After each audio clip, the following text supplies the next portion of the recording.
तो जीवात्मा का फैला हुआ प्रकाश ये 9 दरवाजों से सिमटने लगेगा। अब ये 9 दरवाजे कौन कौन से हैं? देखो प्रेमी भाई बहनों, अच्छी तरह समझिएगा। ये बहुन है। दुनिया का विज्ञान जब समाप्त हो जाएगा तो ये विज्ञान प्रारंभ होगा।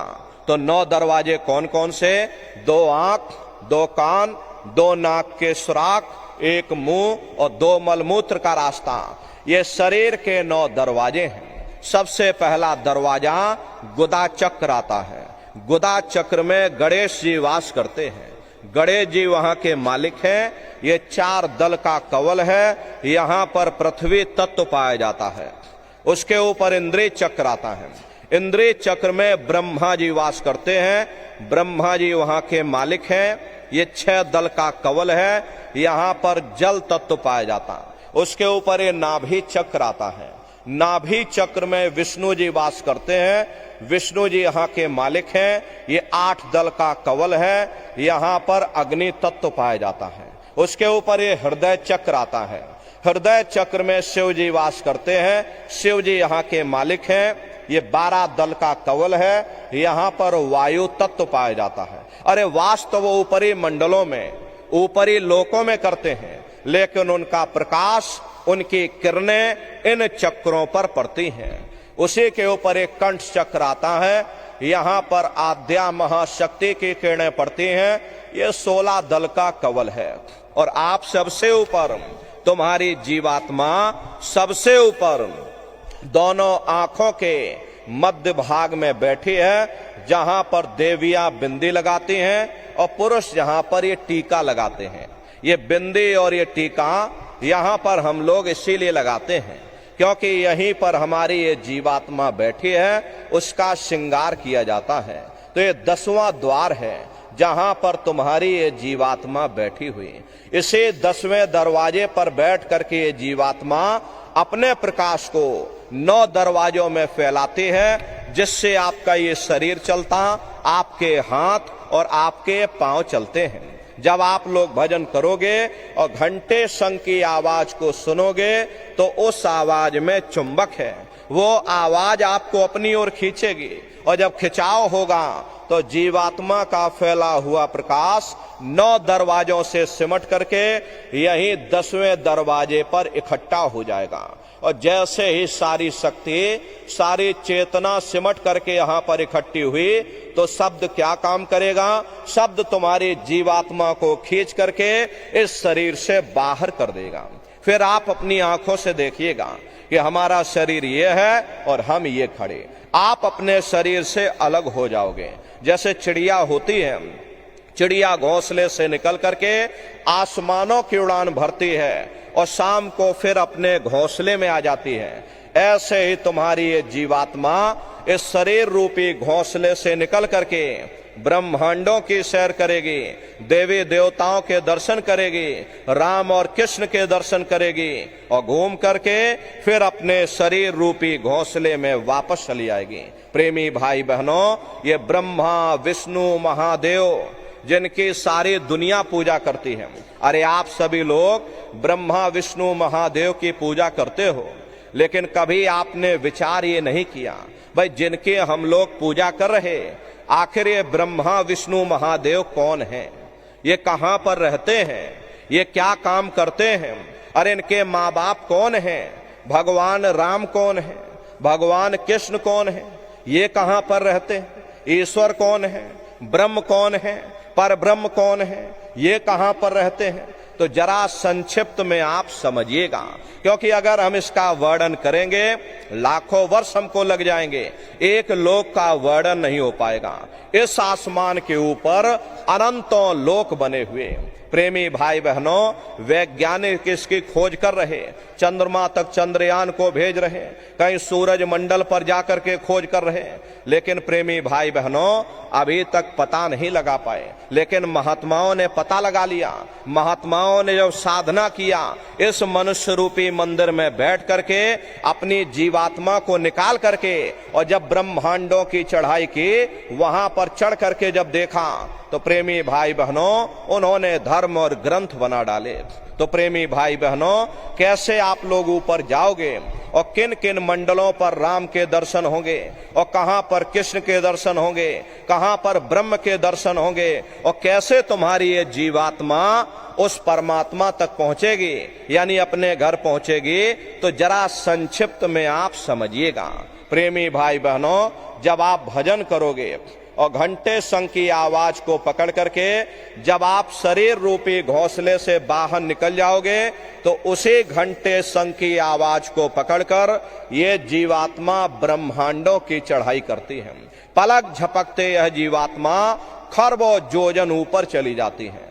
ये चांद, सूरज, सितारों को पार करने के बाद सबसे पहले आपको जो लोक मिलेगा उसे महात्माओं ने शिवलोक कहा। शिवलोक वो तमोगुणी स्थान है।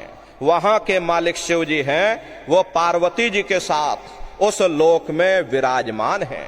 शिव जी का दर्शन करने के बाद फिर घंटे संग की आवाज को पकड़ करके फिर जब आप ऊपर चढ़ोगे, उसी के ऊपर ब्रह्मा जी का लोक आएगा। ब्रह्मा जी का लोक वो रजोगुणी स्थान है। वहां के मालिक ब्रह्मा जी हैं, वो गायत्री, सावित्री और सरस्वती के साथ उस लोक में विराजमान हैं। वहां पर वेद ध्वनियां सदा उस लोक में उच्चारण होती रहती हैं। और ब्रह्मा जी का दर्शन करने के बाद फिर घंटे संग की आवाज को पकड़ करके फिर जब आप ऊपर चढ़ोगे, उसी के ऊपर विष्णु लोक आएगा।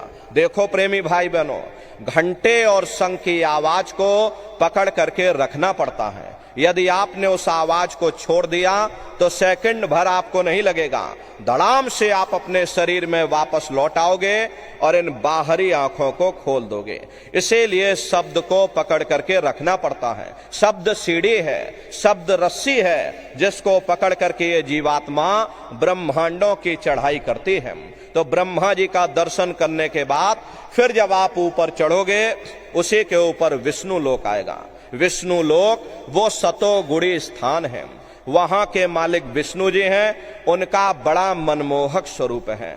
उनकी 4 भुजाएं हैं और चारों भुजाओं में शंख, गदा, पद्म और चक्र सुशोभित हैं। और आप क्षीर सागर में लक्ष्मी जी के साथ विराजमान हैं। ये तीनों देवता ब्रह्मा, विष्णु, महादेव अपने अपने लोक में बैठ करके राज कर रहे। एक रचयिता है जो हम जीवों को रचता है, एक पालनहार है जो हम जीवों को पालता है, एक संहार करता है जो हम जीवों को नष्ट कर देता। एक का काम है शरीर को बनाना, एक का काम है शरीर की सुरक्षा करना और एक का काम है शरीर को नष्ट कर देना। इनकी जो माता है वो आद्या महाशक्ति हैं। ब्रह्मा, विष्णु, महादेव लोक के ऊपर वो आद्या महाशक्ति का लोक आता है। और उसी लोक को पार करने के बाद सबसे पहला देश आपको मिलेगा, या यूं कह लीजिए कि पहली राजधानी आपको मिलेगी, जिसे महात्माओं ने सहस दल कवल कहा। वो राजधानी है। ये ब्रह्मा, विष्णु, महादेव के जो लोक हैं, उस राजधानी के अंतर्गत आने वाले जिले हैं। आप इस तरह से समझिए, जैसे आपके छत्तीसगढ़ की राजधानी रायपुर है, ये आपका छोटा सा जिला है। इसी तरह प्रेमी भाई बहनों, वो सहस दल कवल राजधानी है। राजधानी का जो मालिक है वो निरंजन भगवान है। ये ब्रह्मा, विष्णु, महादेव ये निरंजन भगवान के ही पुत्र हैं। और ये आद्या महाशक्ति ये निरंजन भगवान की अर्धांगिनी है। और निरंजन भगवान स्वयं तीनों लोकों के मालिक हैं। उन्हीं को त्रिलोकीनाथ कहा गया। हिंदू उन्हीं को परमात्मा कहते, मुसलमान उन्हीं को खुदा कहते, ईसाई उन्हीं को गॉड कहते। ये जल एक है। जल को चाहे आप पानी कह लो, चाहे वाटर कह लो, चाहे आप नीर कह लो। इसी तरह प्रेमी भाई बहनों, वो परमात्मा एक है। हम लोग लफ्जों के झगड़े में उलझे हुए। घंटे और शंख की आवाज जो हर इंसान के अंदर गूंज रही, वो आवाज उन्हीं के मुखार बिंद से हो रही। निरंजन भगवान का जो स्वरूप है वो ज्योतिष स्वरूप है। हजार बाती की अखंड ज्योति वहां पर बराबर जल रही। अरे हम लोग मंदिरों में ज्योत जलाते हैं, इस ज्योति में तेल की जरूरत पड़ती है, बाती की जरूरत पड़ती है, लेकिन वो अखंड ज्योति वहां पर ऐसी जल रही जिसमें ना तेल की जरूरत है और ना बाती की जरूरत है। अरे महात्माओं ने लिखा है कि उल्टा कुआं गगन में और तिसमें जरे चिराग, और तिसमें जरे चिराग, बिना रोगन बिन बाती, और 6 ऋतु 12 मास जरत रहे दिन राती, और सतगुर मिले जो होए ताहि की नजर में आवे, और बिन सतगुर नहीं कोई वाह को दर्शावे। वो अखंड ज्योति ऐसी है जिससे पूरा ब्रह्मांड प्रकाशवान हो रहा। जितने भी अवतारी शक्ति आई, भगवान राम आए, राम को वहीं से नीचे उतारा गया। इसीलिए उस देश को अयोध्या नगरी या कौशलपुर देश भी कहा गया। अरे गोस्वामी जी महाराज जब साधना करके वहां पहुंचे, तभी गोस्वामी जी महाराज ने रामचरितमानस में लिख दिया। देखो प्रेमी भाई बहनों, रामचरितमानस में गोस्वामी जी महाराज ने जो भी लिखा है वो सब अंतर का भेद लिखा। जब उन्होंने साधना किया, साधना करके जब ऊपर गए और ऊपर जा करके जो कुछ उन्होंने वहां जाकर देखा वो रामचरितमानस में लिख दिया। क्या उन्होंने लिखा? देखिए गोस्वामी जी महाराज लिखते हैं कि मोद्यो नैन त्रिशत में भयो, पुण्य चितवत कौशलपुर गयो। जब मैंने ये अपनी बाहर की आंख बंद की, मेरी अंतर की आंख खुल गई और मैं क्या देख रहा हूं, मैं कौशलपुर देश में पहुंच गया। मोह विलोक राम मुस्काई, मुझे देख करके भगवान राम प्रसन्न हो गए। उन्होंने ऊपर जाने का मुझे रास्ता दे दिया। मैं ऊपर जा करके क्या देख रहा हूं, उधर माज सुन अंडज राया, देखें बहु ब्रह्मांड निकाया, अति विचित्र ताह लोके अनेका, रचना अधिक एक ते एका। विचित्र विचित्र भांत के वहां पर लोग बने हुए, एक से बढ़कर एक सुंदर सोने के वहां पर महल बने जिनकी शोभा अवर्णीय है। प्रेमी भाई बहनों, वो असली अयोध्या नगरी है, वो राम भगवान का असली देश है। और जब आप लोग साधना करके वहां पहुंचोगे और अपनी दिव्य दृष्टि से अपनी आंखों से देखोगे, देखते रह जाओगे ये क्या ईश्वर की लीला है, कैसे उसकी कारीगरी है, अनंत उसकी सत्ता है, अनंत ही उसका प्रकाश है। प्रेमी भाई बहनों, उसी आनंद को पा करके बड़े बड़े राजे महाराजाओं ने अपने राजकाज पर ठोकरें मार दी और जंगलों में जा करके नंगे हो करके नाचने लगे। इतना आनंद, इतनी खुशी उन साधकों को होती है। अरे मीराबाई को जब वो दौलत मिल गई, मीराबाई ने राजपाट छोड़ दिया और मीराबाई कहने लगी, मैं मिल जाए पाए पीऊ अपना, तब मेरे पैर बुझानी और मेरा सुरत शब्द सहलानी। कबीर साहब को जब वो दौलत मिल गई और अन्य महात्माओं को जब वो दौलत मिल गई, उन्होंने ऊपर चढ़ करके जब भगवान राम के देश को देखा, अयोध्या नगरी को देखा, तो कलम तोड़ करके लिख दिया, अचरज देखा भारी साधो, अचरज देखा भारी रे, और बिना बजाए निस्दिन बाजे, घंटा शंख नगारी रे, और बहरा सुन सुन मस्त होते हैं, और तन की खबर बिसारी रे, बिन भूमि के महल बना है, तामे जो तो जारी रे, अंधा देख देख सुख पावे, बात बतावे सारी रे, जीता मरकर फिर जी जावे, बिन भोजन बलधारी रे, और ब्रह्मानंद संत जन बिरला, कोई समझे बात हमारी रे। प्रेमी भाई बहनों, वो असली अयोध्या नगरी है, वो राम भगवान का असली देश है। अरे राम जी का दर्शन करने के बाद फिर तुम्हारी ये जीवात्मा दूसरे मंडल के शब्द को पकड़ करके और दूसरे मंडल की चढ़ाई करेगी। श्याम तज श्वेत को गहना, सुरत को तान धुन सुनना, और बंक के द्वार धस बैठो और त्रिकुटी जाय कर लेना। उसी के ऊपर दूसरा देश आता जिसे महात्माओं ने त्रिकुटी देश कहा। वहां के जो मालिक हैं वो ब्रह्म हैं, वहीं से मन और माया की उत्पत्ति हुई। वहीं से 3 गुण, रजोगुण, तमोगुण, सतोगुण, तीनों गुणों की उत्पत्ति वहीं से हुई। ये जो आपके वेद हैं, वेदों को सारी दुनिया पढ़ती है। अरे वेदों की भी उत्पत्ति उसी स्थान से हुई है। महात्मा कहते हैं कि त्रिकुटी महल में विद्या सारा, घन हर गरजे बजे नगारा, लाल वरन सूरज उजियारा। वहां पर दो धुने, बादलों की गर्जन और मृदंग की आवाज उस लोक में गूंजती रहती है।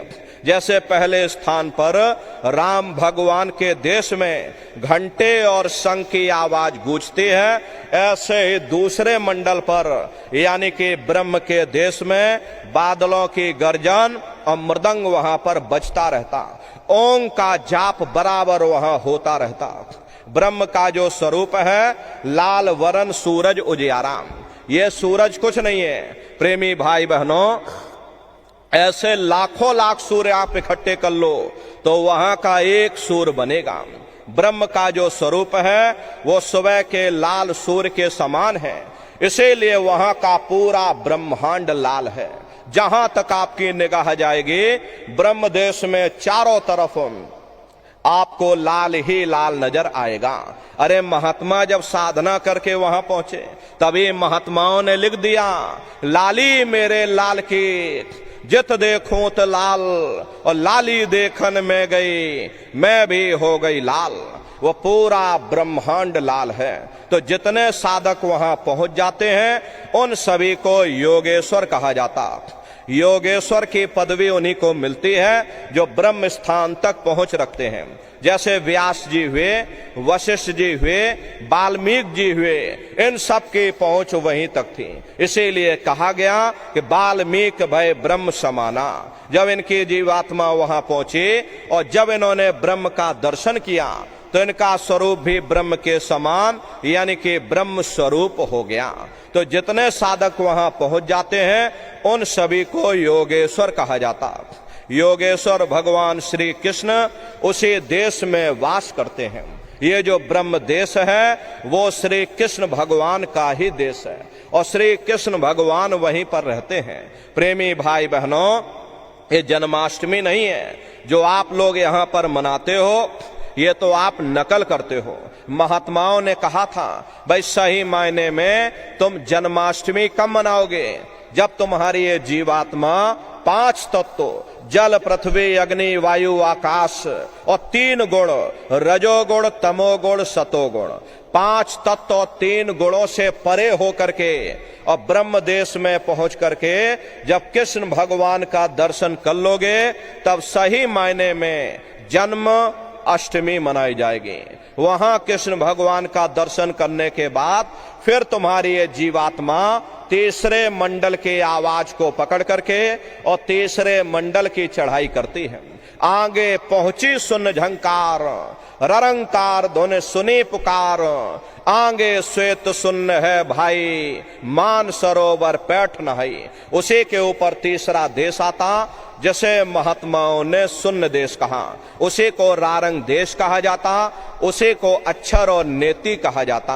वहां के जो मालिक हैं वो रारंग पुरुष यानी कि पर ब्रह्म पुरुष हैं। वहां किंगरी और सारंगी 2 धुनें उस लोक में गूंजती रहती हैं और पर ब्रह्म पुरुष का जो स्वरूप है वो पूर्णमासी के चंद्रमा के समान बड़ा ही मनमोहक स्वरूप है। इसी स्थान पर प्रेमी भाई बहनों एक बहुत बड़ा अमृत का सरोवर बना है जिसे महात्माओं ने मान सरोवर कहा। जब तुम्हारी ये जीवात्मा उस मान सरोवर में जाकर स्नान कर लेगी तो जन्म जन्मांतरों के तुम्हारे मैले पाप कर्म साफ हो जाएंगे। अरे यहाँ के पानी से तुम्हारे कर्मों की सफाई नहीं होने वाली।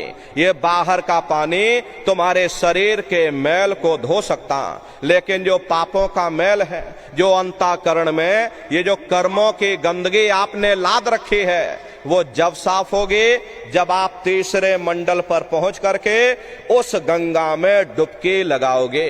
उसमें स्नान करने के बाद ये जीवात्मा हंस रूप हो जाती है। हंसन मिले हंसा हो जाए, मिले जो अमी आहारा है। जीवात्मा का खुद का प्रकाश उस अमृत के सरोवर में स्नान करने के बाद 16 सूर्य के बराबर हो जाता। तो फिर यही जीवात्मा चौथे मंडल के शब्द को पकड़ करके और चौथे मंडल की चढ़ाई करती है। 2 पर्वत के संग निहारो और भंवर गुफा ते संत पुकारो। 2 पर्वतों को पार करने के बाद वो बड़ा सुंदर देश आता जिसे महात्माओं ने भंवर गुफा कहा। वहां के जो मालिक हैं वो सोहंग पुरुष हैं। वहां बंशी यानी मुरली की मधुर ध्वनियां सदा उस लोक में उच्चारण होती रहती और सोहंग पुरुष का दर्शन करने के बाद ताके परे धाम सतनामा और बीन बजे सतलोक ठिकाना। सोहंग देश के ऊपर वो 5वां देश आता है जिसे महात्माओं ने सचखंड देश कहा। वो सचखंड देश अजर अमर अविनाशी सदा एक रस रहने वाला देश है। वहां न काल है, न कर्म है, न दुख है, न संताप है, न पुण्य है, न पाप है। जो जीवात्माएं वहां पर पहुंच जाती हमेशा के लिए जन्म मरण के बंधनों से आजाद हो जाती हैं। वहां के जो मालिक हैं वो सतपुरुष भगवान हैं जिनके रोम रोम में खरबों खरब सूरज चांद सितारे प्रकाशवान। वही हमारे आपके सच्चे मालिक हैं, वही हमारे आपके सच्चे पिता हैं। अरे हमको आपको वहीं से नीचे उतारा गया और फिर शब्द को पकड़ करके शब्द शब्द पौड़ी पर चढ़कर पहुंचो सचखंड सतनाम। तो शब्द कब पकड़ में आएगा? जब आप लोग भजन करोगे। और भजन कैसे किया जाएगा जरा अच्छी तरह समझ लीजिए। ये आंख और कान को बंद करिएगा लेकिन मन को रोकिएगा। ऐसे समय पर तुम्हारा ये मन जरूर भागेगा। अभी आप यहाँ सत्संग में बैठे हो, शरीर भले तुम्हारा यहाँ बैठा लेकिन मन सारी दुनिया में भाग रहा। अब किसी को कोई बात याद आ गई, मन आपस में बातचीत करने लगा। कोई बाल बच्चों को घर में छोड़कर आया, मन बाल बच्चों में पहुंच गया। कोई दुकान दफ्तर छोड़ करके आया, मन दुकान दफ्तर में पहुंच गया। कोई खेती बाड़ी छोड़ करके आया, शरीर बेचारा यहाँ बैठा, मन खेत में पानी लगा रहा। तो ऐसे भजन से कोई लाभ नहीं होगा।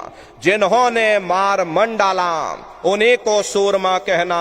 अगर दुनिया में कोई हमारा दुश्मन है वो केवल हमारा ये मन है। अरे मन रूपी रावण कब मरेगा? जब 9 द्वारों पर फतेह हासिल करके तुम यहाँ 10वें द्वार पर चढ़ जाओगे तब सही मायने में दशहरा मनाई जाएगी। अरे बाहर की दशहरा नहीं है जो लकड़ी का रावण बना देते हो और फूंक फांक करके घर चले आते, कहते भाई हमने रावण मार दिया। अरे महात्माओं ने कहा था भाई सही मायने में तुम दशहरा कब मनाओगे?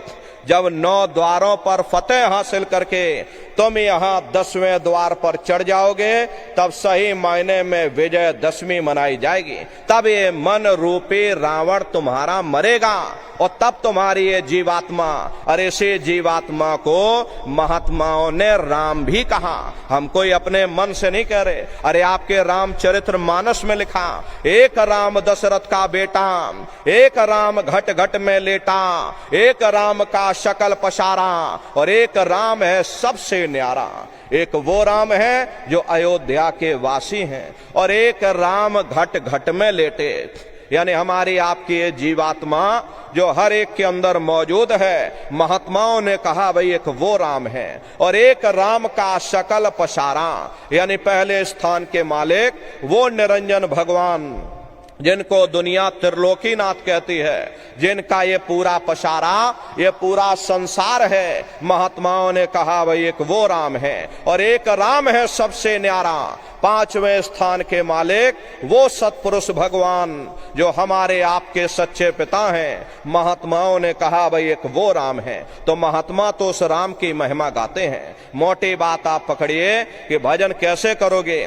तो ये आंख और कान को बंद कर लेना, ऊंचा ध्यान दे करके गौर से सुनिएगा। शुरू में सीटी जैसी आवाज आप सभी को सुनाई पड़ेगी, उसे पकड़ लेना, सुनते सुनते उसी में लीन हो जाओ। जब आप उसमें लीन हो जाओगे तो कुछ समय बाद में दोबारा आपको अनुभव होगा कि कहीं बड़ी दूर से एक महीन आवाज, घंटे और शंख की आवाज हमारे कानों में बज रही, और जब घंटे शंख की आवाज आपको सुनाई पड़ने लग जाए तब आप सीटी की आवाज को छोड़ देना और घंटे शंख की आवाज को पकड़ लेना।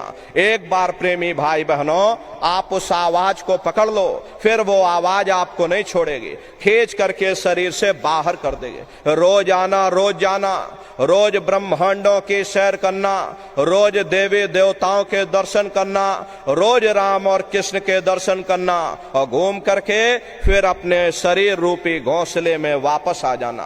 तो सुमरन, ध्यान और भजन तीन क्रियाएं आपको बताई गई। रास्ता सच्चा है, नित्य नियम से करिएगा, नागा नहीं होना चाहिए। अरे शरीर को भोजन देते हो, सुबह दोपहर शाम रात खाते रहते, लेकिन कभी आपने विचार ये नहीं किया ये जीवात्मा जो जन्म जन्मांतरों से बेचारी भूखी प्यासी बैठी है और जिसकी शक्ति से तुम्हारा इतना बड़ा ये शरीर चल रहा, तो कभी अपनी जीवात्मा को तुमने भोजन नहीं दिया।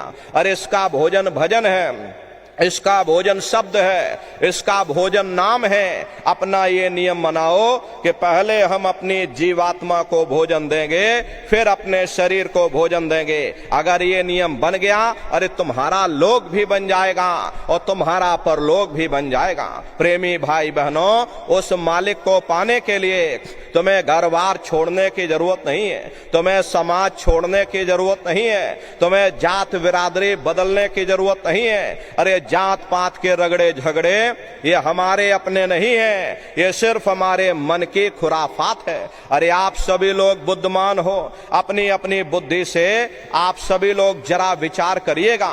जब गुरु नानक साहब नहीं आए थे तब कोई सिख नहीं था, जब मोहम्मद साहब नहीं आए थे तब कोई मुसलमान नहीं था, जब ईसा मसीह साहब नहीं आए थे तब कोई ईसाई नहीं था, और पीछे लौटते चले जाओ तो केवल मनुष्य मनुष्य रह जाते। ये रगड़े झगड़े किसने पैदा किए? ये हमने आपने पैदा किए। अरे कोई भी महात्मा यहाँ पर आकर के ना कोई कौम मनाने आता है, ना कोई मजहब चलाने आते हैं, ना कोई जात और बिरादरी को बदलने आते हैं, और ना ही आप हमारे हाथों में ये डंडे और तलवारें देने के लिए आते हैं। अरे आप तो सच्चा मार्ग, सनातन मार्ग समझाने के लिए इस धरा भूमि पर शरीर रूप में अवतरित होते हैं। अरे जाति पाति पूछे नहीं कोई, और हरि का भजय सो हरि का होई। लोग यहाँ जात पात बनाते बनाते यहीं रह गए, लेकिन प्रेमी भाई बहनों, जब तुम्हारी ये जीवात्मा इस मनुष्य रूपी चोले को छोड़ करके ऊपर जब आप धर्मराज की कचहरी में पहुंचोगे तो वहां ना तुमसे ये पूछा जाएगा कि भाई तुम किस जाति के हो, या तुम किस कौम के हो, या तुम किस मजहब के हो। अरे भाई तुम हिंदू हो या मुसलमान हो, तुम हिंदुस्तान से आए हो या तुम पाकिस्तान से आए हो। अरे वहां तुम्हारे कर्म देखे जाएंगे, भक्ति भाव देखा जाएगा, मालिक से मिलने का प्रेम और प्यार देखा जाएगा। इसीलिए महात्मा समझाते हैं भाई मालिक को पाने के लिए तुम्हें जात बिरादरी बदलने की जरूरत नहीं है, तुम्हें समाज छोड़ने की जरूरत नहीं, तुम्हें घर परिवार छोड़ने की जरूरत नहीं, तुम्हें बाल बच्चे छोड़ने की जरूरत नहीं, तुम्हें जंगलों पहाड़ों में भटकने की जरूरत नहीं। अरे भाई अपने अपने घर परिवार में रहो, अपने अपने बाल बच्चों के साथ रहो, अपने अपने समाज में रहो, समाज के रीत नीति के अनुसार रहो, मेहनत और ईमानदारी से काम करो, और 24 घंटे में घंटा 2 घंटा अपनी जीवात्मा के कल्याण के लिए सुरत शब्द नाम की कमाई यानी सुमरन ध्यान और भजन करिएगा। यही दौलत तुम्हारे काम आएगी और बाकी सब यहीं पड़ा रह जाएगा। सुई की एक नोक भी तुम्हारे साथ में जाने वाली नहीं है। अरे बड़े बड़े राजे महाराजे आए, सारी जिंदगी उन्होंने ये किला बनाते बनाते गुजार दिया। आज उनके किलों को जाकर आप देखिए, आज खंडहर बने पड़े हुए। विश्व विजेता सिकंदर सारी दुनिया पर राज करने का ख्वाब देखता था, वो भी मुट्ठी खोल करके चला गया। अरे कोई क्या साथ लेकर जाएगा? जो चीज तुम्हारे साथ में जाने वाली वो केवल परमात्मा की भक्ति है। इसलिए प्रेमी भाई बहनों, वो दौलत कमा लो जो अंत समय में तुम्हारे काम आवे, वरना ये समय तुम्हारा निकलता जा रहा, ये श्वासों की पूंजी ये दिन प्रतिदिन कम होती जा रही। एक समय ऐसा आएगा ये बुलबुला तुम्हारा फूट जाएगा, फिर न जाने ये मनुष्य शरीर तुमको मिले ना मिले, अरे भटकते रह जाओगे युगों युगों के लिए उन नरकों और चौरासियों में। इसलिए प्रेमी भाई बहनों, अहो भाग्य है आपका, आपको ये मनुष्य शरीर मिल गया। इस मनुष्य रूपी मंदिर में बैठ करके वो आत्म धन कमा लो, वो रूहानी खजाना कमा लो, जिससे तुम्हारी जीवात्मा का कल्याण हो जावे। तो सुमरन, ध्यान और भजन नित्य नियम से आप लोग करिएगा। और देखिए प्रेमी भाई बहनों, हमारी आपसे प्रार्थना है कि आप लोग सभी लोग शाकाहारी रहिएगा, क्योंकि हमारे गुरु महाराज ने शाकाहार पर विशेष जोर दिया। गुरु महाराज हमारे कहते थे, ए बच्चे बच्चियों, तुम लोग शाकाहारी रहना, शाकाहार का प्रचार करते रहना, इसी से देश और दुनिया में भारी परिवर्तन होगा। प्रेमी भाई बहनों, परिवर्तन कोई कानून बनाने से नहीं होता, परिवर्तन कोई आंदोलन या तोड़फोड़ करने से नहीं होता। परिवर्तन तब होता है जब लोगों के विचार बदलते हैं, लोगों की भावनाएं बदलती हैं, और विचार जब बदलेंगे जब लोगों का खान पान शुद्ध होगा। अरे देसी कहावत है भाई, जैसा खाए अन्न और वैसा होए मन। जब इंसान पशुव्रती भोजन करेगा तो उसकी बुद्धि स्वतः ही पशुओं जैसी हो जाएगी, सोच विचार उसका चिंतन स्वतः ही पशुओं जैसा हो जाएगा। फिर जिस शराब के नशे में माँ बहन बेटी की पहचान खत्म हो जाए, उस शराब को पी करके यह कैसे पता चलेगा कि क्या अच्छा और क्या बुरा है। यही कारण है कि आज घर समाज में ये दुनिया भर के अत्याचार और दुनिया भर के व्यभिचार फैले हुए। अरे हम लोग देखिए मंदिर बनवाते हैं, उन मंदिरों में नहा धो करके जाते हैं, कहते भाई परमात्मा के रहने की जगह है, हमको नहा धो करके जाना चाहिए, फूल अगरबत्ती ले जाना चाहिए। कोई उन मंदिरों में कूड़ा कचड़ा नहीं डालता। अगर कूड़ा कचड़ा डालोगे तो आपस में लाठियां चल जाएंगी। फिर ये जो हरि मंदिर है, ये पंच भौतिक शरीर जिसे महात्माओं ने हरि मंदिर कहा, इसमें तुम हाड़ मांस के लोथड़े डालते हो, इसमें तुम शराब के कतरे डालते हो। अपने बनाए हुए मंदिर की आप कद्र करोगे, और परमात्मा के बनाए हुए इस हरि मंदिर को तुमने जीते जी कब्रिस्तान बना दिया तो सख्त सजा मिलेगी। अरे महात्माओं ने लिखा है कि तिल भर मच्छी खाई के कोट गऊ दे दान, और काशी करवट जा मरे, और निश्चय नरक निदान। यदि तिल भर भी मच्छी खा करके फिर चाहे कोटान कोट तुम गौओं का दान करो, और काशी में जा करके और मत्था रगड़ते रगड़ते अपनी पूरी जिंदगी वहां पर गुजार दो, फिर भी तुमको तुम्हारे गुनाहों की सजा मिलेगी, कोई बच नहीं सकता। क्योंकि ये कर्म भूमि है, यहाँ तुम जैसा कर्म करोगे वैसा फल तुमको मिलेगा। देखिए इस कर्म भूमि पर कृष्ण भगवान तक नहीं बच पाए।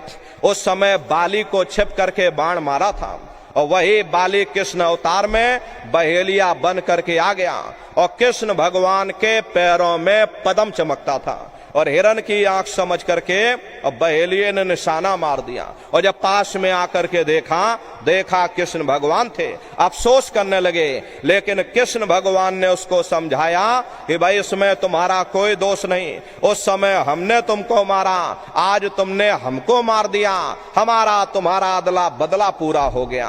कर्म प्रधान विश्व रच राखा, जो जस करे सो तस फल चाखा। ये कर्मों का ऐसा देश है, यहाँ तुम जैसे बीज बोगे वैसे ही फसल काटोगे। यदि हम अपनी जिह्वा के लिए बेजुबान जानवरों की गर्दन पर छुरियां चलाएंगे तो एक समय हमारा भी आएगा, हमारे भी गर्दन पर छुरियां अवश्य चलेंगी। इसलिए प्रेमी भाई बहनों, आपसे हमारी प्रार्थना है कि आप लोग शाकाहारी रहिएगा। अरे तरह तरह की बीमारियां जो आज के समय में आ रही, इसका मुख्य कारण एक ही है, लोगों का खान पान गंदा हो गया।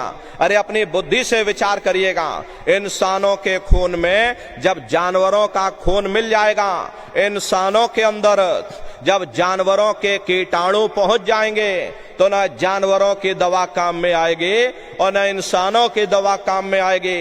तो परिणाम क्या होगा? ऐसी महामारियां फैलेंगी। इसलिए प्रेमी भाई बहनों, आपसे हमारी प्रार्थना है कि आप लोग शाकाहारी रहिएगा। कोई ऐसा नशा मत करना जिससे बुद्धि तुम्हारी पागल हो जाए और घर में माँ बहन बेटी की पहचान खो दो। अरे आप अपने आप को कट्टर हिंदू मानते हो। अरे भाई, हम कट्टर हिंदू हैं, हमसे बड़ा सनातनी दुनिया में कोई नहीं। हम धर्म के ठेकेदार हैं, हम राम को मानने वाले हैं और हम कृष्ण को मानने वाले। अरे भाई, आप राम को मानते हो और आप कृष्ण को मानते हो तो उनके आदर्शों पर भी चलना सीखो। भगवान राम ने कभी नहीं कहा कि तुम मांस खाओ, या कृष्ण ने कभी नहीं कहा कि तुम शराब पियो। जितने देवी देवता अवतार हुए सभी यही कह करके गए कि अहिंसा परमो धर्मा। अगर हमने किसी को बनाया नहीं तो मिटाने का अधिकार हमारे पास नहीं। अरे आप इंसान हो, इंसान का काम है दया करने का।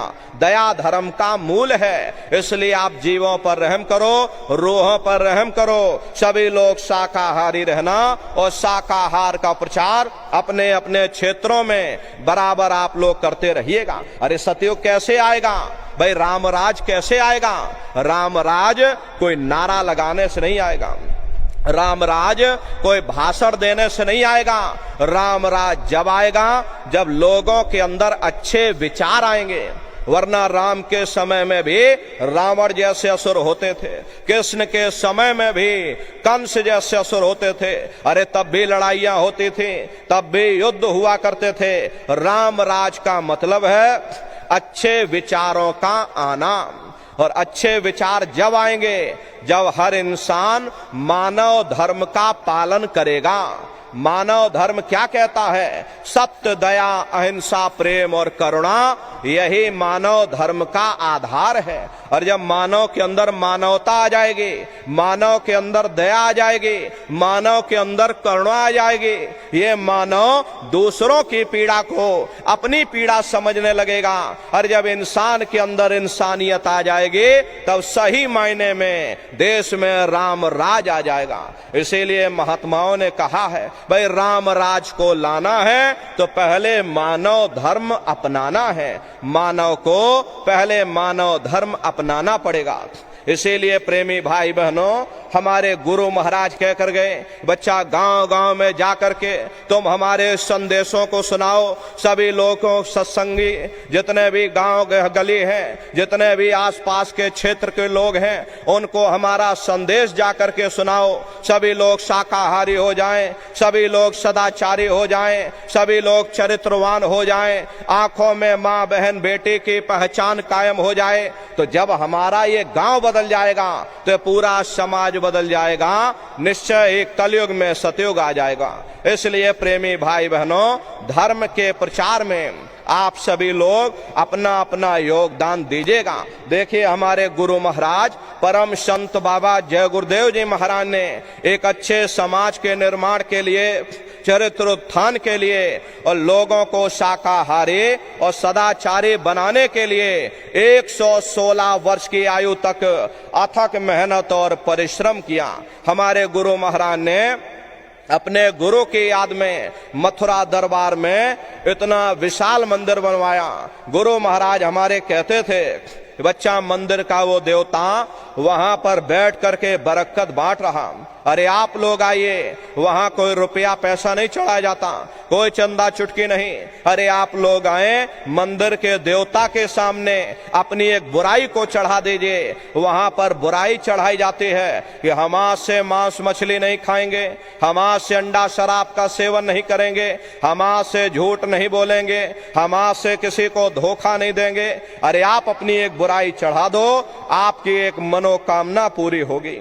ऐसा वरदानी मंदिर हमारे गुरु महाराज ने अपने गुरु की याद में मथुरा दरबार में बनाया। तो प्रेमी भाई बहनों, समय निकाल करके आप लोग पधारिएगा। देखिए, अभी होली का कार्यक्रम 24, 25 और 26 मार्च 3 दिवसीय होली का कार्यक्रम मथुरा आश्रम पर मनाया जाएगा। देश के कोने कोने से दसियों लाख की संख्या में सत्संगी प्रेमी भाई बहन मथुरा दरबार में पधारते हैं। उनके रहने ठहरने के लिए वहां अलग अलग जिलों के टेंट रावटी डेरे लगाए जाते हैं। भोजन पानी के लिए अलग अलग जिलों के वहां पर निःशुल्क भंडारे बराबर चलते रहते। प्रेमी भाई बहनों, आप लोग समय निकाल करके होली के अवसर पर पधारिएगा। अपने आश्रम पर एक छोटी सी गौशाला भी है।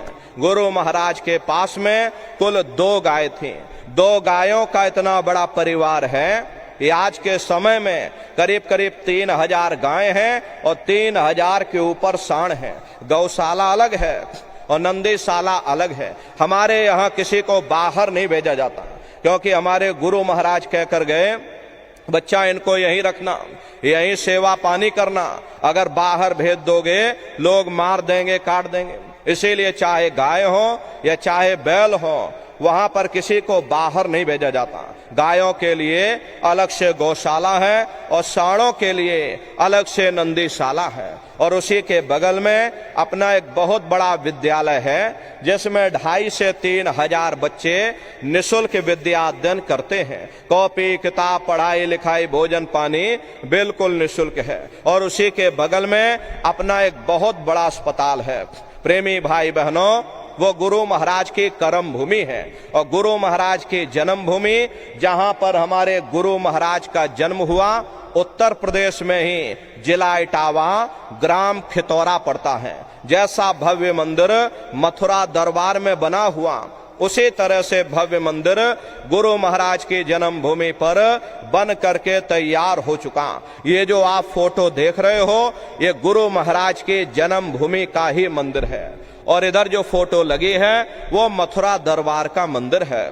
तो समय निकाल करके दरबार में आप लोग पधारिएगा। अपने अपने बच्चों को भी साथ में ले करके आइएगा।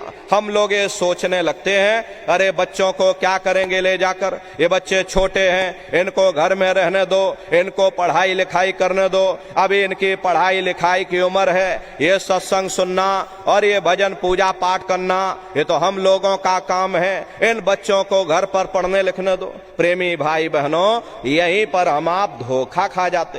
अरे पढ़ाई लिखाई जरूरी है, हम आपकी ये बात मानते हैं कि आज के समय में शिक्षा बहुत जरूरी है। अरे हमको भी गुरु महाराज ने पढ़ाया लिखाया, लेकिन प्रेमी भाई बहनों, पढ़ाई लिखाई के साथ साथ अच्छे संस्कार भी जरूरी है। और संस्कार कोई MA BA की डिग्री करने से नहीं पड़ जाते, संस्कार कोई डिप्लोमा करने से नहीं पड़ जाते। अगर MA BA की डिग्री कर लेने से ही बच्चों के अंदर संस्कार पड़ गए होते तो हिंदुस्तान में इतने वृद्धाश्रम न खोले जाते। अरे संस्कार पढ़ेंगे महात्माओं के वचनों से, संस्कार पढ़ेंगे सत्संग के माध्यम से। ये बच्चे देश के भविष्य हैं। इन बच्चों के अंदर अच्छे संस्कार डालना ये समय की बहुत बड़ी मांग है। आज के समय में बच्चों के अंदर संस्कारों की कमी देखी जा रही, वरना पहले के समय में अकेले माँ बाप अपने 4-4 बच्चों को पाल लेते थे।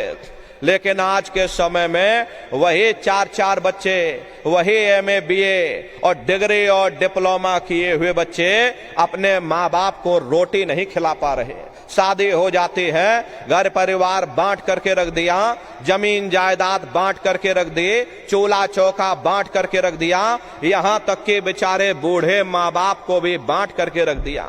10 दिन तुम हमारे घर में छोड़ दो और 10 दिन बाद तुम अपने घर ले जाना, रोटी खिलाना। ये छोटे छोटे बच्चे देखो शराब पी करके और रोड पर घूम रहे।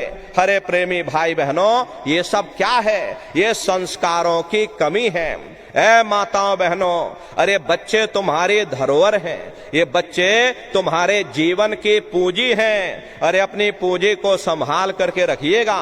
इन बच्चों को आप बचपन से तैयार करिए, इनको अच्छी शिक्षा देना, इनको अच्छे संस्कार देना, इनको शाकाहारी बनाना, इनको सदाचारी बनाना, इनको चरित्रवान बनाना। और इनको भी तुम राम और कृष्ण बना दो। यही बच्चे बड़े होकर के माँ बाप का नाम रोशन करेंगे, घर और समाज का नाम रोशन करेंगे। इसलिए प्रेमी भाई बहनों, अपने अपने बच्चों के साथ, इष्ट मिष्ट परिवार वालों के साथ आप सभी प्रेमी भाई बहन होली के अवसर पर सपरिवार सादर आमंत्रित हैं। आप लोग पधारिएगा। सुमरन, ध्यान और भजन बराबर आप लोग करते रहना। इतना जान लीजिए प्रेमी भाई बहनों, ये रास्ता बिल्कुल सच्चा है। आप करोगे, आपको अनुभव होगा, दिखाई भी पड़ेगा, सुनाई भी पड़ेगा। अरे आपका लोक भी बन जाएगा और आपका परलोक भी बन जाएगा। इसी के साथ अब हम अपनी वाणी को विराम देते हैं। आप लोगों ने अपना कीमती समय हमको दिया, इसके लिए आप सभी प्रेमी भाई बहनों को बहुत बहुत साधुवाद है। कहने सुनने में यदि हमसे कोई गलती हुई हो, अरे हम तो छोटे हैं, आप सभी लोग हमारी माताएं बहनें बूढ़े बुजुर्ग, हमको छोटा समझ करके आप सभी प्रेमी भाई बहन हमको क्षमा करिएगा। बोलो जय गुरुदेव, जय गुरुदेव। एक प्रार्थना आप सभी लोग बैठ करके करिएगा, उसके बाद ये समापन हो जाएगा। तो सभी प्रेमी भाई बहन बैठ करके मालिक को याद करते हुए एक प्रार्थना आप लोग बोलिएगा। बोलो जय गुरुदेव, जय गुरुदेव। गुरु महिमा है अपार जगत में, गुरु महिमा है अपार, गुरु महिमा है अपार जगत में, गुरु महिमा है अपार। गुरु कृपा से कितने ही तारा गए, गुरु कृपा से कितने ही तर गए, हो गए भावों से पार जगत में, गुरु महिमा है अपार। हो गए भव से पार जगत में, गुरु महिमा है अपार। पत्थर में भी प्राण पुगाते, पत्थर में भी प्राण पुगाते, जाड़े को चेतना वांथ बनाते, जड़ा को चेतना वांथ बनाते, प्रेम दया भंडार जगत में, गुरु महिमा है अपार। प्रेम दया भंडार जगत में, गुरु महिमा है अपार। सब प्रेमी मेला जोले कर गाओ, सब प्रेमी मिला जो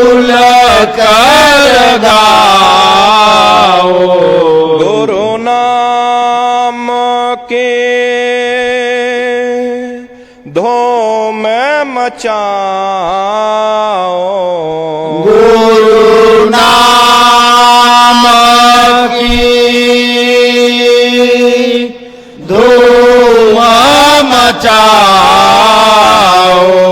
गुरु नाम है सार जगत में, गुरु महिमा है अपार। गुरु नाम है सार